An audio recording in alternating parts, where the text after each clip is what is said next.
prove that triangles are congruent, but by three different congruence statements. Two of them, I think, one of them is a postulate and the other two are theorems, which we will actually prove. So you're going to apply those theorems and postulates, and you're going to prove that triangles are congruent using those theorems and postulates. So our very first postulate in this section, this would be the third postulate in terms of our triangle congruence, would be that if two angles and an included side of one triangle are congruent to two angles and an included side of another triangle, then the two triangles are congruent. So if we're looking at the diagram here, which is very important to help us understand what they mean by two angles and an included side, meaning if we have two consecutive angles, angles A and angles C are consecutive angles, and angles F and D are also consecutive angles. And the side that they share, angle A is made up by the ray AB, or the segment AB, and the segment AC, and angle C is made up by the segment BC and the segment AC. So the side that they share is the included side, so angle, side, angle. If that happens between the two triangles, then the triangles are congruent. Also, we have an angle, angle, side. Now notice that the word side is not in between the two angles. Side is coming at the end, angle, angle, side, which means that the side is not included between the two angles. So if two angles and a non-included side, so angle G and J are consecutive angles, and then this side HJ is not between them, are congruent to two angles K and M, and a non-included side is not between the two angles, then the triangles are congruent. Now this one is actually a theorem that we can prove, and we will prove. And our last one is the HL theorem, or the hypotenuse leg theorem, which says specifically if you have two right triangles and the hypotenuse of the leg in one right triangle is congruent to the hypotenuse of the leg in the other right triangle, then the two triangles have to be congruent. So one of the legs in the hypotenuse, one of the legs of the hypotenuse, and then we have our right angles there, obviously, which are helping us to see that these are right triangles. So hypotenuse leg theorem is specific to right triangle congruence. Okay, so let me just list really quickly what all of our triangles congruence postulates and theorems are. In the previous section we had side, side, side, and I believe we had side, angle, side. And in this section we have angle, side, angle. Now those three are our postulates. And then our theorems are angle, angle, side, and the hypotenuse leg. And these are our theorems. But all can be used to prove that triangles are congruent. So we're going to see if we have enough information to prove that these pairs of triangles are congruent. So I have angle, side, angle, angle, side, angle. This angle is congruent to that one, that side's congruent to that one, that side's congruent to that one. So we do have enough information to prove that those triangles are congruent. So I am going to say yes by the angle, side, angle postulate. Oh, I wrote side, angle, side. By the angle, side, angle postulate. If we look at this one, I have two congruent sides, two more congruent sides, and a non-included angle. So do we have a side, side, angle theorem or postulate? No, we do not. So we do not have enough information to conclude that these two triangles are congruent, because there is no side, side, and non-included angle postulate. Okay, same thing for these. Look at this here. We have an angle congruent to an angle. That angle is congruent to that angle, but no incongruent sides. So do we have, do we have anything that says that we have just two angles congruent, then the triangles are congruent? And the answer to that is no, we do not. So there is not enough information. We know that all of the angles are congruent because of third angle theorem, but we do not know that all of the sides are congruent. So here we have right triangles, and we have a leg and the hypotenuse, both of those in a right triangle. So I am going to say yes, these are congruent by the hypotenuse leg theorem.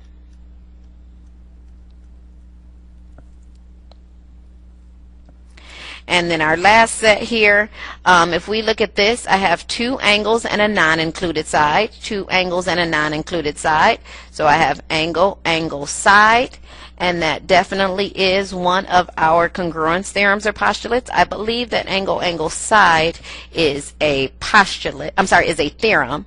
So I'm going to say yes by the angle, angle, side theorem. Now sometimes I get confused as to what's a theorem and what's a postulate. So when I am not sure, I'm just going to go back and look. Angle, angle, side theorem. So yes, I was recalling that correctly, but I had to go back and be sure, and I expect that when you guys are studying, if you're not quite sure whether it's a theorem or a postulate, don't just write angle, angle, side and say, oh, forget it. Go back and look. Can it be proven or can it not be proven? It only takes a second, as you can see. So we have this last one here, and it looks like I have two congruent angles and then the next side, but I don't have anything else. However, I do, it's just a bit in disguise. We know that this angle is congruent to this angle because they are vertical angles. So these two triangles are indeed congruent, and they are congruent by the angle, included side, and then another angle postulate.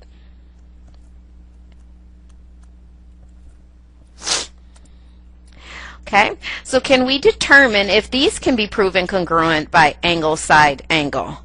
What do you think? So I have these two angles are congruent, and these two angles are congruent. I don't have any other congruent angles. Now angle, side, angle is angle, included side, and another angle. So if I was going to use angle, side, angle, I would need to know that this side was congruent to this side, angle, side, angle. But that was not information that was given to us. These two triangles are indeed congruent, but not by angle, side, angle. If we were to look here, we can say that this side is congruent to itself.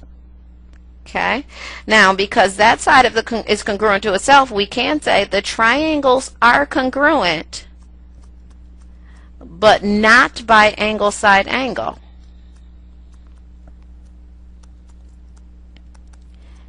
And this is a postulate, they are congruent by the angle, angle, side theorem.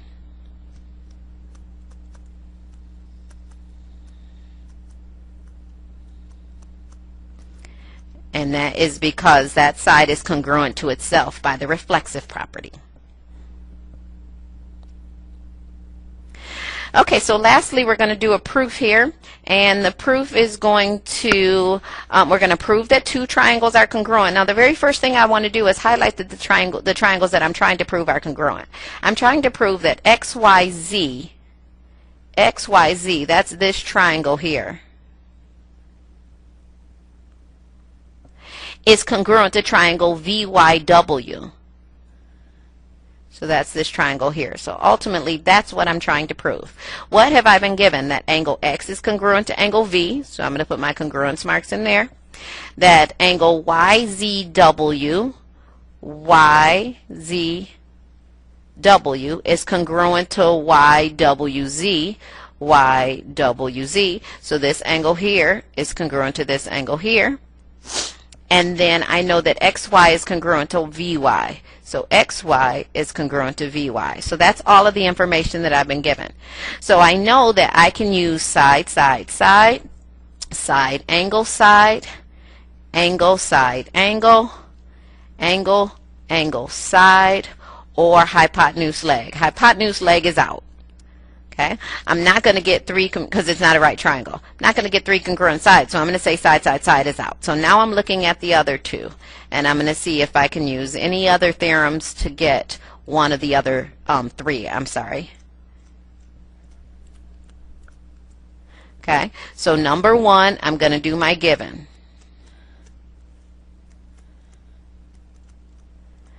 Now what I want to do is get angle YZX congruent to angle YWV.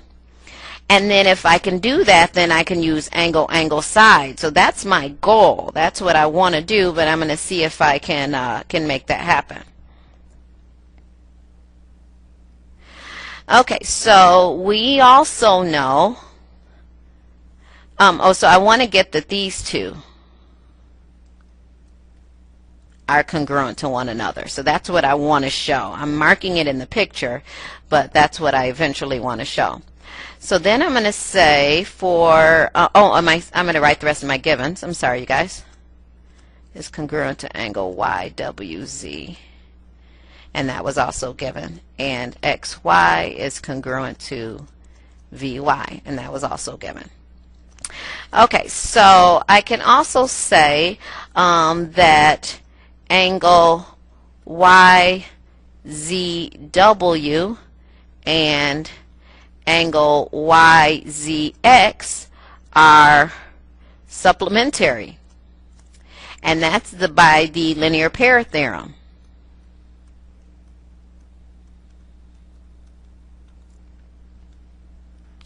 And I can say that these are also supplementary, so I'm going to just put that in here. That angle YWV and angle YWZ are supplementary by the linear pair theorem. Okay, so then that means they add to 180. So the measure of angle YZW plus the measure of angle YZX equals 180, and the measure of angle YWB plus the measure of angle YWZ equal 180. That's by the definition of supplementary. So if those are equal, I can also say, now I have to go over here with a step 4, that the measure of angle YZW is equal to the measure of angle YWZ. And that's by definition of congruent angles. And that's because they told us right here that those were congruent angles. Now, if we do a little substitution, I'm going to do two substitution in once. I'm going to set in one. I'm going to set these guys equal to each other, and I'm also going to replace YZW with YWZ. YZW, I'm going to replace it with YWZ so that I can get those other two angles are congruent. So the measure of angle YWZ,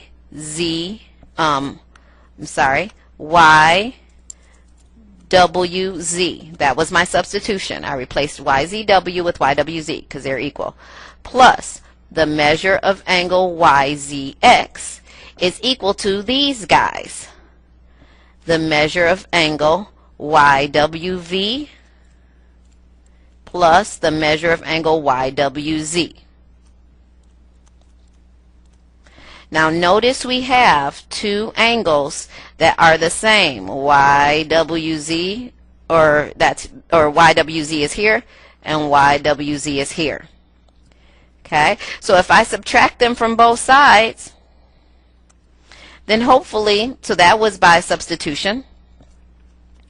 And if I subtract them from both sides, I get the measure of angle YZX is equal to the measure of angle YWV, and that's by subtraction property.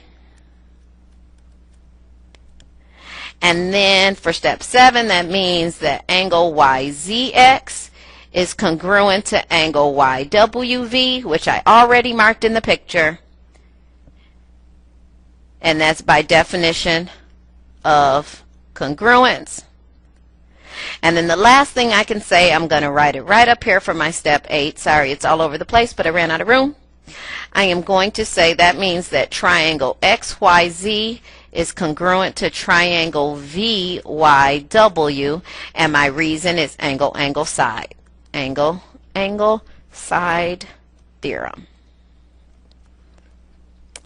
Okay, so by far this is the most complicated step with our substitutions here and then our subtractions. So go through and see if you can't rework this argument, see if you can't reproduce it and think about what it is that you're proving.